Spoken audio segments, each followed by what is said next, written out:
So we've now got Theo on the table. I've given him a vigorous rubbing with the towel to get rid of all that moisture. And all I'm doing now with a clean coat, just something, I'm extremely vigilant about health and hygiene, so I have lots of equipment that's in the sterilisers in each stage, so I never use this is the comb we used before for the pre-comb, and I'll never use that on the dog again until it's clean. So that goes away for sterilisation. This has just come out of the UV lamp to make sure it's absolutely pristinely clean, no transference of anything. And I'm just going to use the comb on this coat. It doesn't need a brush. Just backwards brush, just a backwards comb, just to allow the air to get right to the skin, and I can lift and pull it away from the skin. So I'm not grating it like that to cause a skin problem and you start sort of giving them sensitive skin. So very gently, just lifting the hair so the air can get right to the skin, because we need the coat to be absolutely bone dry, and of course that means that the skin underneath it has to be completely dry as well. So this is just a great way for Theo's coat to just help to tease up the hair and just help that the drying process gets a bit quicker. Another thing that I have in the arsenal is a soft pin brush. Got to be very careful how you use it. You want to be able to lift and just pull away from the skin. There's none of this, because again it will go down the surface of the skin of the dog and it will cause irritation. So you just lightly lift and pull. So all that's lifting is all that's touching the dog is the tab and that sort of thing. And so we're just using that. We're just showing you that because with longer coats, and if Theo had a much longer coat, I'd probably need to do a little bit more with that, but very gently and being always obviously aware. So now it's onto the drying stage, so it will get very noisy now. Going to reduce it down. Gentle heat. I like to use a medium heat, so we're not excessively drying off the coat. Theo's got a very light coat, so it doesn't need a lot of heat to get in there. If you're sort of dealing with Malamute or a much hairier double coat breed, then you're going to need a stronger jet of air and obviously a lot hotter, just to make sure you can get in there and dry it off in a suitably good time, really, because you don't want to be putting the dog under a lot of stress for long periods of time with the drying process. Found a few tickly spots there on Theo, and again, as you can see, the soap is really nice. It's giving this wonderful clean texture. Feels clean, it feels really good, and it starts to behave like true clean hair, and that's without any other product, conditioner or anything. It's just that one bar of soap that's done all of this wonderful effect on the dog.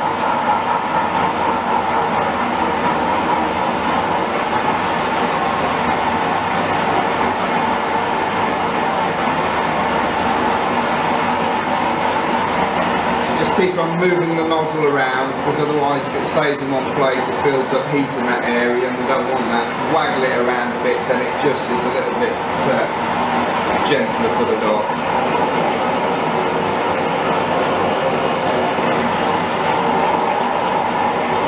Of course, all the time just keep checking to see that the dog's nature, he's not being insecure or feeling a little bit anxious about the process.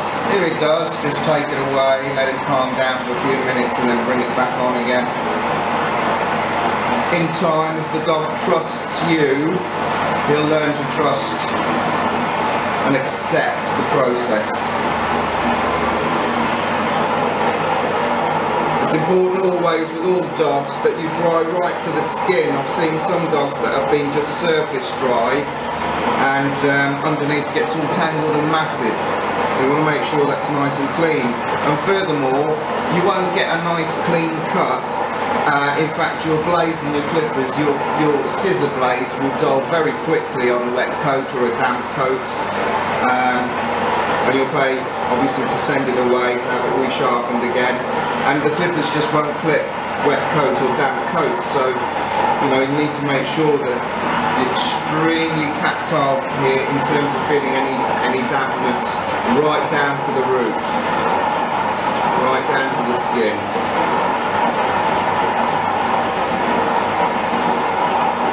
as I was learning, if I touch that area it feels nice and dry now, come back to it in a few minutes later and you might feel, oh right, it's not working very well, it's still damp. So just keep assessing it over time, certain areas, and just going over. So now, give that a touch now, that's feeling alright. The other thing to do to help improve your drying time so it's a bit quicker is just to do a bit of combing. The comb will also tell you if the hair is wet, because it will just start to stick there. So I know that area is wet compared to where it's dry and there's nothing to it.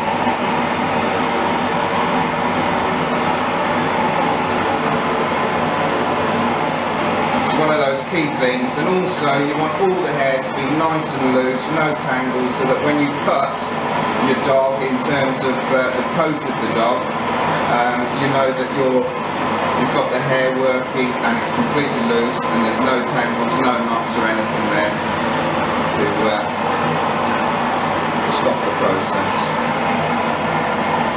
And that way you can get a better cut, a better finish, whether or not you're scissoring or clipping.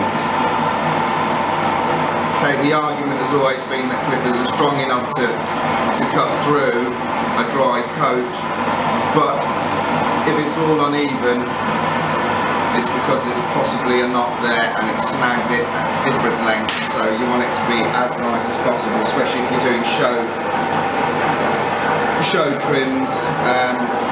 And if you've got a really, really high standard like I have.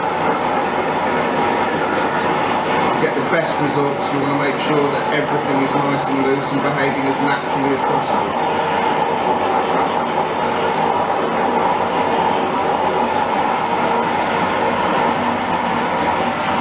So I can see now, and feel now, and just to give me extra confidence, I'm just going to run the comb through.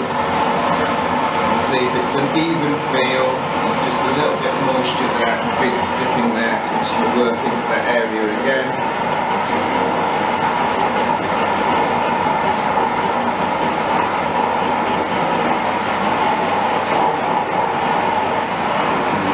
Right there, yeah, on this side. Just going to let that evaporate, let the heat dissipate, let it cool down a bit. Doing that, I'll do the other side.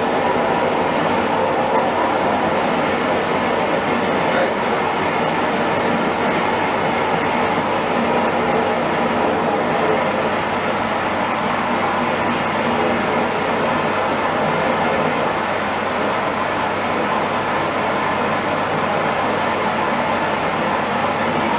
Now this side that we did a few minutes ago, just going to check, so there's just still a bit of moisture sticking there, just in this area here.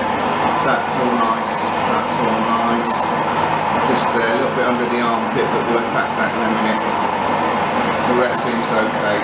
So the centre spine is just a bit sticky, so I know that that area is nice and clear now, it's just coming through, it's no resistance whatsoever. Just a little bit here still on the leg. So that's all I'm doing, just systematically going to work through. So I'm going to just do the face quickly. Never ever put the air so the air can go into the ear.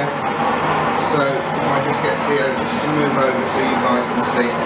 Now I'm blowing the air forwards over his head, not into his eyes. You know, it's a much more passive way of introducing it. You know, the sensation of the air blowing through, and you get this sort of passive lying down, trying to avoid the jet as much as possible. Ears wise, pinch them shut when you're going through. You don't want any air going into the ear and ruining the ear. So I'm just pinching to make sure. And a lot of this here is just a gentle heat coming at, and just introducing it slowly, just so that he feels a lot of fuss. There you go. He doesn't like it on his sides. And it's just a slow process, just gently working in. For the chin again, just introducing it from underneath, making sure the air doesn't blow into his eyes and up his nostrils, because that's not going to feel nice for him. So just being aware of that all the time. Sometimes you can bounce the air off the palm of your hand into the face. If it's excessively wet, you can always just keep rubbing with a towel and help diffusing that away, so that helps to get into the face, but very gently, because obviously you don't want to upset the dog. And some dogs will let you know very quickly, within an instant, I don't like that. So just be wary. So I'll crack on with this, and we'll see you when he's all done and dusted.